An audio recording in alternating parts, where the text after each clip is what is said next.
St. Petersburg is one of the most beautiful cities in the world. It should be on the must-see list of any traveler. If you only have time and budget to visit one city in Russia, it should be St. Petersburg. Yes, it is my personal opinion, and yes, it probably is a bit biased since I'm a native of St. Petersburg, but I still stand by it.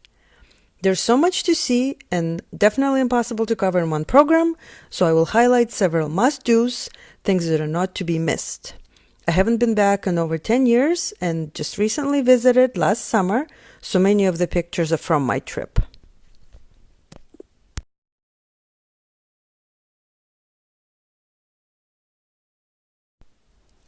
I wanted to touch on history just a little bit because it helps understand why the city is so different.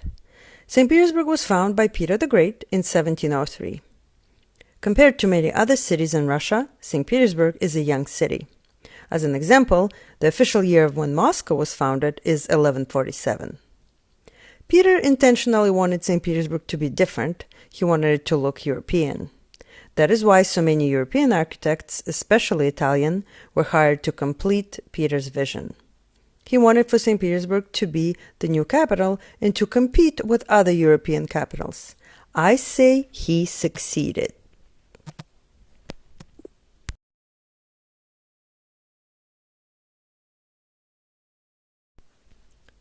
St. Petersburg is often called Northern Venice, and the reason for that is because originally it was founded on about 100 islands. That is why there are multiple channels and an abundance of small and large bridges throughout the city.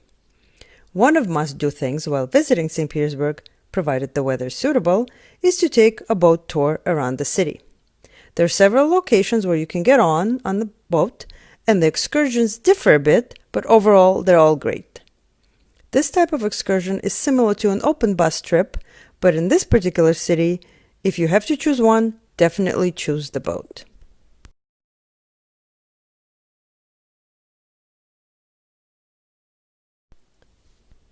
One of the things you might see while taking the boat tour is this particular ship.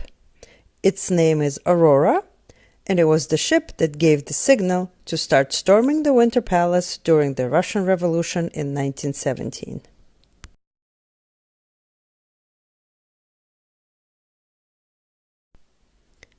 Another view from a boat tour. We will talk about this particular building and the monument in detail a little later.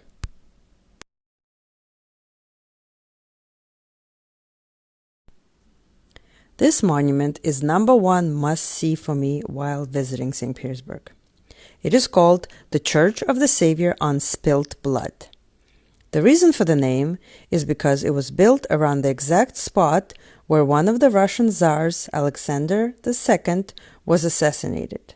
To be precise, that is where he was mortally wounded, and he died a few hours later in the Winter Palace.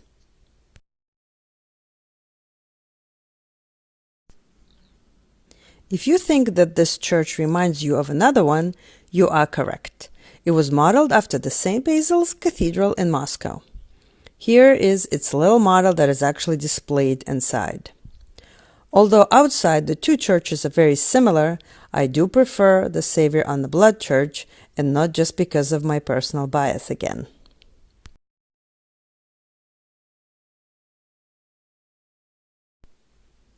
The reason I prefer it is because of what is inside.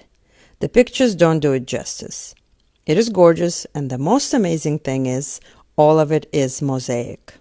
It is best visible in the last picture. Look closely at the gold part on the left.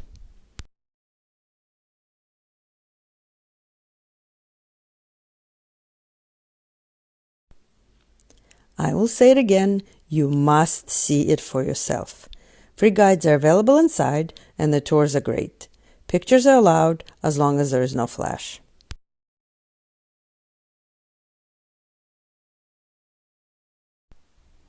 This is the Palace Square.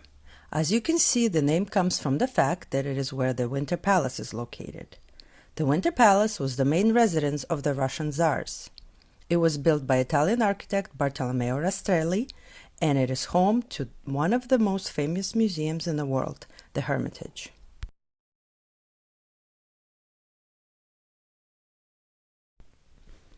In the middle of the square, there is the Alexander Column. It was erected in honor of the Russian victory over Napoleon. The monument is over 155 feet tall and is considered to be the tallest of its kind. It is a single piece of granite, and supposedly it is not attached to the base and is standing due to its weight, which is 661 tons.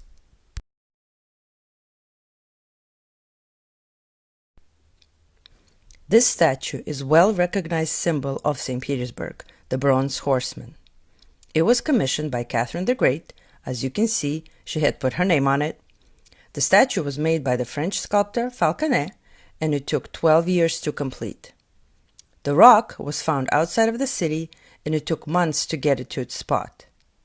There, it was made into the wave that we see today. It is interesting that in English, the name of the monument is correct. In Russian, it is actually called the Copper Horseman, even though it is not made out of copper. The name came from a very famous poem by the most famous Russian poet, Alexander Pushkin. In Russian, Медный всадник actually sounds much better than Бронзовый всадник, so no wonder that the name stuck.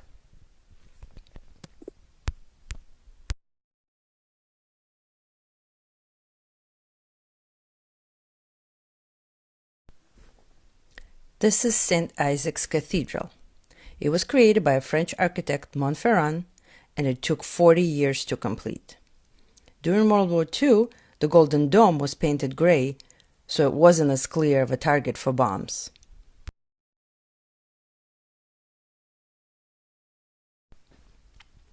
The inside of the cathedral is decorated with paintings, as well as various stones such as granite, marble, malachite, and lazurite. The stained glass window depicting Jesus Christ is 33 feet tall.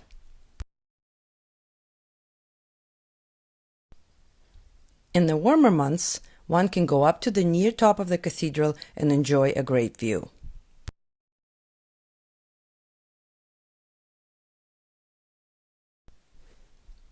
This is Peter and Paul Fortress.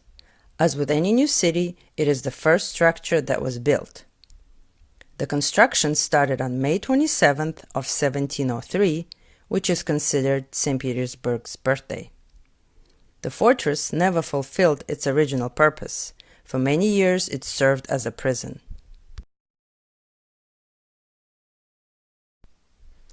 The Peter and Paul Cathedral stands over 400 feet tall, and until recently was the highest building in St. Petersburg.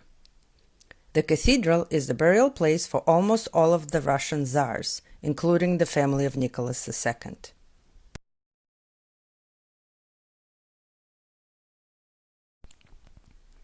This is the Summer Garden. This garden was created only a year after the city was founded, in 1704. Peter ordered to get many trees, flowers, and other plants from all over Europe. Originally, there were about 60 fountains. There are only a few left now, and many statues that came from Italy and mostly depicted Roman gods and heroes.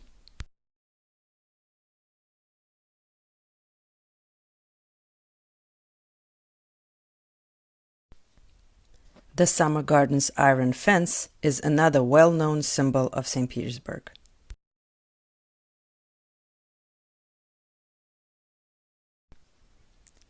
There are two places outside of St. Petersburg that are also on must-see list. It is two summer residences. The first one is called Peterhof or Petrodvorets, literally Peter's Palace.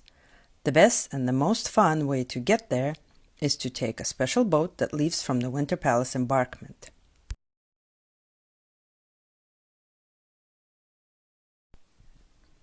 As you might have guessed, Peter modeled this place after Versailles. He actually wanted it to be better than Versailles, and in one way he definitely succeeded. I have not been myself, but from what I hear, the fountains in Versailles are not always working. It is not the case here.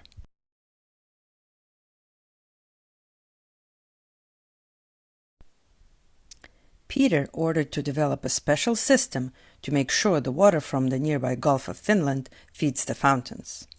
According to some sources, there are 64 fountains, but some list as many as 150. I think that number probably includes even the smallest ones. In any case, There are definitely plenty of them, and they still work as intended.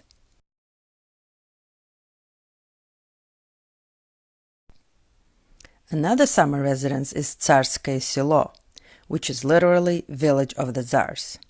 It is also called Pushkin because the most famous Russian poet, Alexander Pushkin, went to school there, and the city was renamed after him.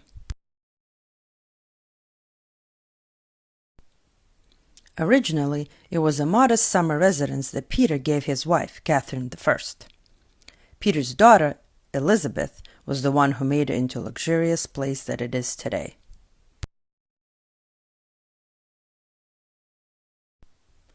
The palace has the famous Amber Room, which disappeared during World War II, but has been restored. Unfortunately, due to its popularity, it's very hard to see it during the tourist season. I have not actually seen it myself.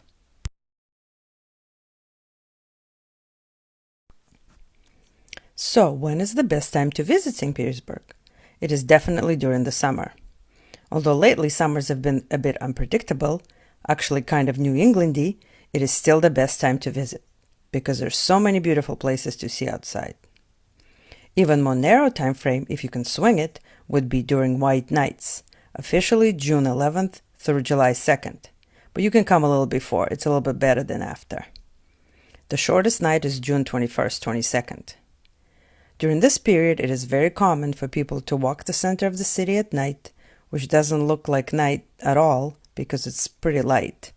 The many bridges open up to let the big ships go through, and it is truly a magnificent sight.